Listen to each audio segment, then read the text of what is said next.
Hello everyone, and today we're going to talk about what's the difference between the words Plateau, Mesa, Butte. These are geographical terms and they mean elevated landforms with flat tops.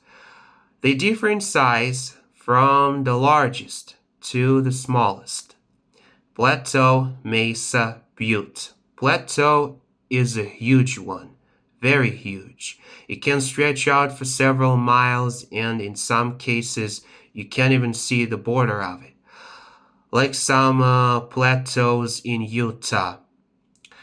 Mesa is smaller, a lot smaller. For example, it can be like a half mile long, and for instance, it can accommodate a small camp on it, or maybe some camps, some small camps on it.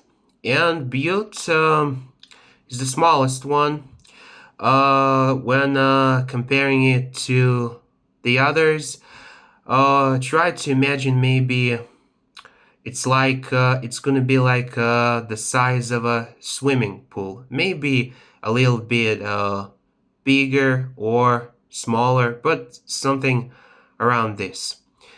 And thank you so much for watching. That's it for today. I hope my explanation was very quick and informative for you. See you next time.